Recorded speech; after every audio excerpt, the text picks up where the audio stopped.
हमारे पुरखों ने ये बिल्कुल भी नहीं सोचा था कि किसी दिन जंतर मंतर की सड़कों पर संविधान को जलाया जाएगा। किसी दिन उठ के सुबह आएंगे और बोल देंगे कि आज से संविधान खत्म।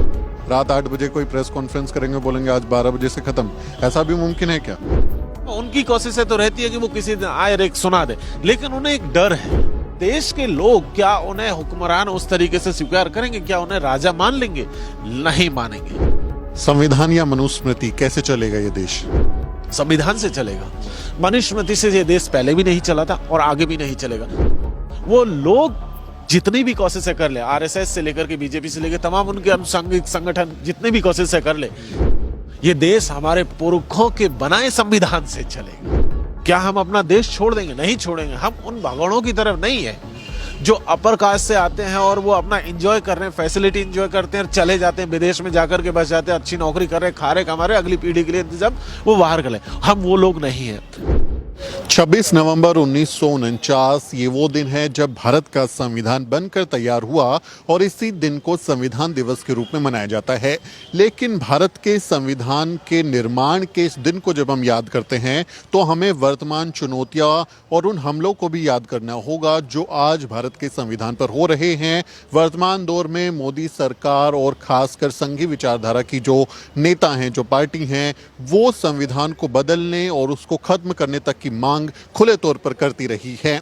ऐसे में क्या आज भारत के संविधान को बचाने की जरूरत है? क्या चुनौतियां हैं? इस मसले पर हम बात करेंगे। हमारे साथ में दिल्ली यूनिवर्सिटी के assistant professor doctor Jitendra Meena हैं, जो कि एक जाने माने विचारक हैं और अपनी लेखनी और वाणी के जरिए काफ़ी वो इंटरनेट की दुनिया में पहचाने जाते हैं। जितेंद्र मीणा, संविधान दिवस की बधाई आपको। लेकिन इस बधाई के साथ साथ आज के दिन को आप एक चुनौती के तौर पे भी ले रहे हैं क्या, कि इस दिन को हम बार बार मनाते रहें, संविधान को बचाते रहें, उसकी भी ज़रूरत महसूस होती है क्या? जी सुमित जी, बहुत बहुत शुक्रिया और आपके दर्शकों को भी संविधान दिवस की बहुत बहुत शुभकामनाएं। देखिए सुमित जी, अगर हम लोग देखें तो जब हम लोग आज़ादी के लगभग जो है 75 साल पूरे होने को हैं और ऐसे दौर में जब हम लोग यहाँ पर खड़े हैं और ये बात कर रहे हैं कि इन 75 वर्षों के बाद आखिर ये सवाल इतना क्यों इम्पोर्टेंट है, ये क्यों पूछा जा रहा है कि भाई संविधान दिवस क्यों सेलिब्रेट किया जाना चाहिए। देखिए, संविधान का निर्माण जब हो रहा था तब हमारे पुरखों ने जितनी मेहनत से, जितनी शिद्दत से इसको बनाया था, तो उन्हें मालूम था कि इसको बनाने के पीछे जो पूरा का पूरा बैकग्राउंड था, हिस्टोरिकल जो हमारा बैकग्राउंड था, सोसाइटी में जिस तरीके की चीज़ें चल रही थी, जिस तरीके का डिस्क्रिमिनेशन था सोसाइटी में, उसके साथ साथ जिस तरीके का और तमाम तरीके का डेवलपमेंट, उन सबको मद्देनजर रखते हुए, हिस्टोरिकल डिस्क्रिमिनेशन को भी ध्यान में रखते हुए ये बनाया गया था। आज 75 साल बाद अगर हम लोग पलट करके देखें तो क्या हमारे पुरखों का वो जो सपना है वो पूरा हुआ? तो हमें लगेगा कि नहीं। हमारे पुरखों ने ये बिल्कुल भी नहीं सोचा था कि किसी दिन जंतर मंतर की सड़कों पर संविधान को जलाया जाएगा। हमारे पुरखों ने शायद कभी नहीं सोचा होगा कि संविधान को की प्रस्तावना को बदलने के लिए जो उसकी जो स्पिरिट है उसी को चेंज करने के लिए जो है एक प्राइवेट बिल पार्लियामेंट के भीतर लाया जाएगा। उन्होंने कभी नहीं सोचा था। लेकिन हम लोग देख रहे हैं कि मात्र 75 सालों के भीतर भीतर ये दो बड़े डेवलपमेंट हुए और उसके साथ साथ अगर हम लोग देखें तो बड़े लेवल पर जो है आपको पता चलेगा कि इसके अलग अलग टुकड़े टुकड़े करने की कोशिश चल रही है।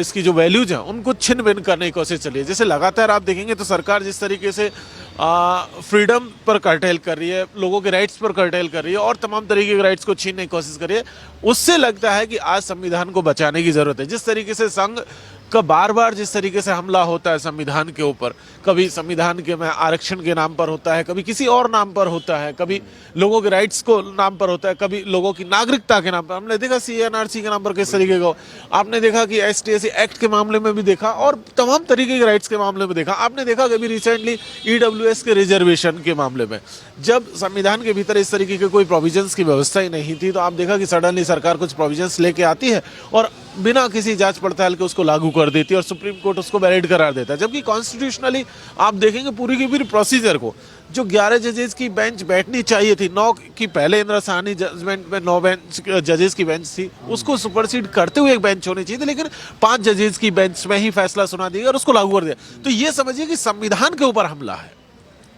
ये दरअसल आप टुकड़े टुकड़ों में संविधान को खत्म करने की कोशिश कर रहे हैं, उसकी स्पिरिट को खत्म करने की कोशिश कर रहे हैं और लोगों को ये जताने की कोशिश कर रहे हैं कि संघ जो करेगा, संघ की पार्टियां जो करेंगी वही सर्वोच्च होगा, लेकिन ऐसा नहीं है। इसीलिए हमारे लिए बहुत जरूरी है कि जब हम लोग आज 75 साल बाद बाबा साहब को या हमारे तमाम पुरखों को याद करते हैं, तो ये याद रखने की जरूरत है कि जिस चुनौतियों से वो जूझ करके आए थे, आज धीरे धीरे वही चुनौतियां हमारे सामने हैं और इसीलिए हमें संविधान को बचाने की जरूरत है, इस दिन को सेलिब्रेट करने की जरूरत है। जैसे और भी कई सारी चीजें हैं, आप देखिए कि जिस तरीके की बराबरी की बातें कही जा रही थी संविधान में, ये तमाम तरीके का जो है समानता की बात कही, न्याय की बात कही, भाईचारे की बात कही, लेकिन क्या इस देश में आज की तारीख में समानता जैसी चीजें एस्टेब्लिश है? नहीं है। क्या भाईचारा है? भाईचारे को खत्म करने की कोशिश लगातार संघ कर, आरएसएस के लोग कर रहे हैं, लगातार कर रहे हैं। और उसके साथ न्याय का हालत तो आप जान ही रहे हैं, जिसके पास पैसा है, जिसका एक सर्टेन कास्ट से बिलोंग करता है, उसी को न्याय मिल रहा है। आम जनता को न्याय की उम्मीद धीरे धीरे लोग छोड़ रहे हैं। आप देख रहे हैं कि किस तरीके से पूरा का पूरा जुडिशरी का सिस्टम भी कास्टिस्ट हो चुका है।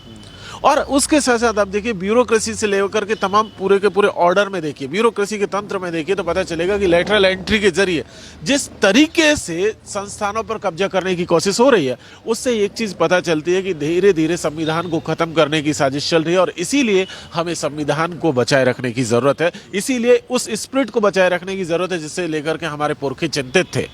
और अगर हमारी ये स्पिरिट नहीं बची तो शायद हमें उसी दौर में धकेल दिया जाएगा जिसमें कि आज़ादी से पहले हम लोग थे। जी, आपने बहुत गंभीर बातें की हैं डॉक्टर मीणा। हम देखते हैं कि पिछले कुछ सालों में लगातार धीरे धीरे करके एक एक चीज़ पर हमला हुआ है और सीधे संविधान को बदलने की बात हालांकि बीजेपी और आरएसएस के कई लोग करते रहे हैं, खुले मंचों से करते रहे हैं, लेकिन फिर भी सरकारी तौर पर ये नहीं कहा जाता, बल्कि उसके तस्वीर के सामने माथा झुकाते हैं, माथे से लगाते हैं संविधान को, ऐसा दिखावा भी करते हैं कि संविधान का हम बहुत सम्मान करते हैं।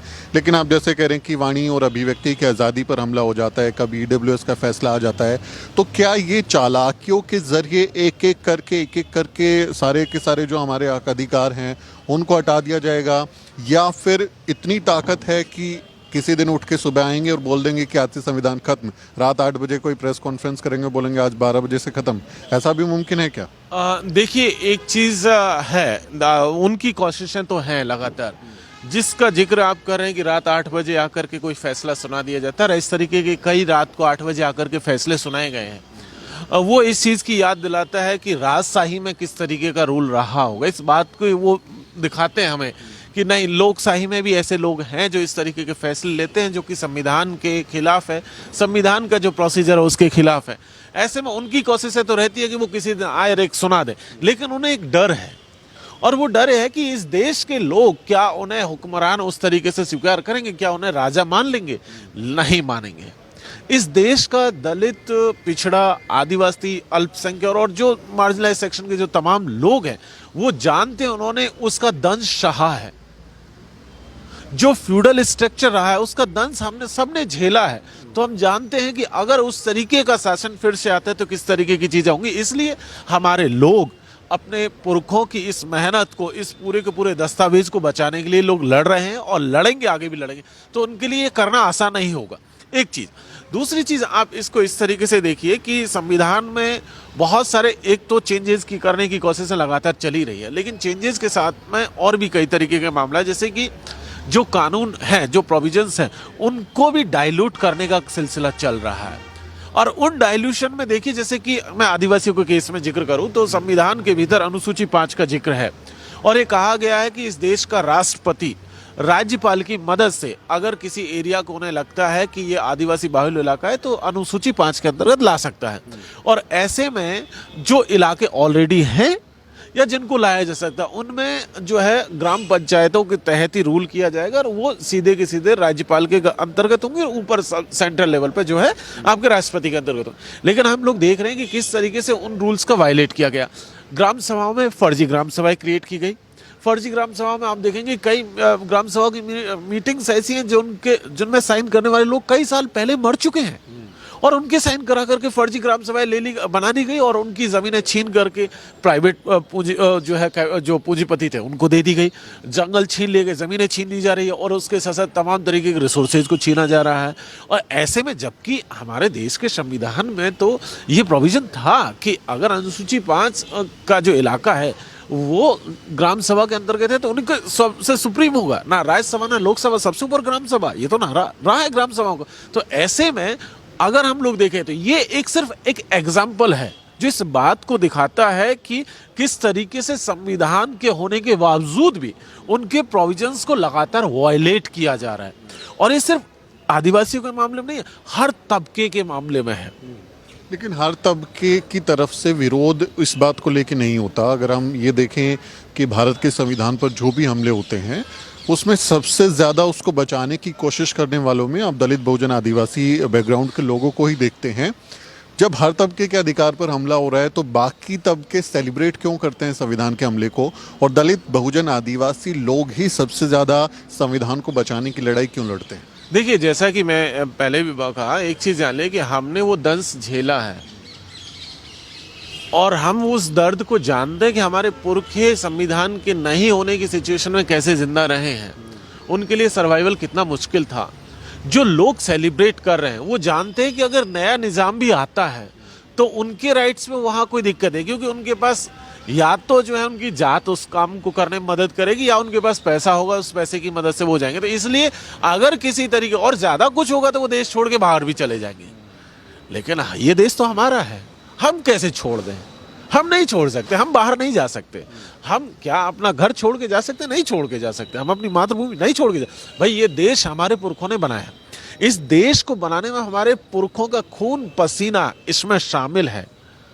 तो क्या हम अपना देश छोड़ देंगे? नहीं छोड़ेंगे। हम उन भगोड़ों की तरफ नहीं है जो अपर कास्ट से आते हैं और वो अपना एंजॉय कर रहे हैं, फैसिलिटी एंजॉय करते हैं, चले जाते हैं विदेश में जाकर के बस जाते हैं, अच्छी नौकरी कर रहे हैं, खा रहे कमा रहे, अगली पीढ़ी के लिए इंतजाम वो बाहर कर ले। हम वो लोग नहीं हैं। हम वो लोग हैं जो इस देश की बुनियाद में हैं और हम इस देश के असली वारिस लोग हैं। तो हमारी जिम्मेदारी ज़्यादा है कि हम इस देश को बचा के रखें। और जो ताकतें इसको तोड़ने की कोशिश कर रही है, चाहे संविधान को नष्ट करने की बात हो या और इसके भाईचारे और इसके फैब्रिक को तोड़ने की कोशिश, हम उनके खिलाफ में खड़े हुए। जी, अगर संविधान नहीं होता तो क्या डॉक्टर जितेंद्र मीणा आज दिल्ली यूनिवर्सिटी में पढ़ा रहे होते? अगर संविधान नहीं होता तो न तो डॉक्टर जितेंद्र मीणा दिल्ली यूनिवर्सिटी में होते, न वो डॉक्टर होते, न इस प्रेस क्लब में हम लोग यहाँ खड़े होते, ना ही जो है आप यहाँ पर मौजूद होते। हम कहीं जंगल में होते, आप भी कहीं किसी गांव में अपना जो है रोजी रोटी की तलाश में लगे होते, हम भी उसी तरीके के किसी काम में लगे होते। क्योंकि हम जानते हैं कि मैं अपनी उस इलाके के उस जमात का पहला पीढ़ी से हूँ जो दिल्ली विश्वविद्यालय की धरती तक पहुंचा, जिसने दिल्ली विश्वविद्यालय से आकर की पीएचडी की, जिसने दिल्ली विश्वविद्यालय में आकर के आज की तारीख में जो असिस्टेंट प्रोफेसर की नौकरी कर रहा है और हिस्ट्री जैसा सब्जेक्ट पढ़ा रहा है। तो ये संविधान की ताकत है, ये मेरे पुरखों के लड़ाई की ताकत है, ये उसका फल है जो आज हम लोग भोग रहे हैं। और उनकी मेहनत थी, उन्होंने जो कुर्बानियाँ दी, उस कुर्बानियों के एक तरीके से एक फल के बतौर हम लोग मौजूद हैं इस विश्वविद्यालय में और इस जगह पर हम सब लोग मौजूद हैं। तो इसलिए हमारी अब जिम्मेदारियां ज़्यादा हैं कि हमारे पुरखे भले ही नींव में गड़ गए हों, अब ऐसे में हमारी जिम्मेदारी ज़्यादा कि हम अपने पुरखों की कुर्बानियों को याद रखें और उन्होंने जो लेगेसी हमें छोड़ी है उसको बचा करके आगे लेकर के जाएं। जी, संविधान या मनुस्मृति, कैसे चलेगा ये देश? संविधान से चलेगा। मनुस्मृति से ये देश पहले भी नहीं चला था और आगे भी नहीं चलेगा। वो लोग जितनी भी कोशिशें कर ले, आरएसएस से लेकर के बीजेपी से लेकर तमाम उनके अनुषंगिक संगठन जितनी भी कोशिशें कर ले, ये देश संविधान से चलेगा। ये देश हमारे पुरखों के बनाए संविधान से चलेगा। बिल्कुल संविधान से चलेगा, लेकिन हमारे पुरखों के बनाए हुए से चलेगा।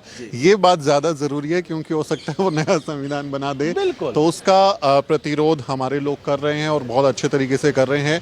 जैसा डॉक्टर जितेंद्र मीणा ने बताया कि अगर संविधान नहीं होता तो ना आज उनका अस्तित्व इस तरह से होता, ना ही मैं आज आपसे इस तरह से बात कर रहा होता। तो संविधान है, लागू है, इसी वजह से हम लोग काम कर पा रहे हैं। लेकिन बाबा साहब डॉक्टर अम्बेडकर ने कहा था कि संविधान कितना ही अच्छा हो, अगर उसे लागू करने वाले लोग खराब हैं तो फिर उस संविधान की कोई अहमियत रह नहीं जाती। तो हमें ये समझना होगा कि संविधान की रक्षा के नाम पर कौन वहाँ बैठा है और कौन संविधान को खत्म कर रहा है। इस बातचीत पर आप क्या सोचते हैं, कमेंट करके ज़रूर लिखें और हमारे चैनल को भी ज़रूर सब्सक्राइब करें। मेरा नाम सुमित चौहान है और इस वीडियो स्टोरी में मेरी मदद कर रहे मेरे सहयोगी मोहित। अगले किसी वीडियो में मुलाकात होगी दोस्तों।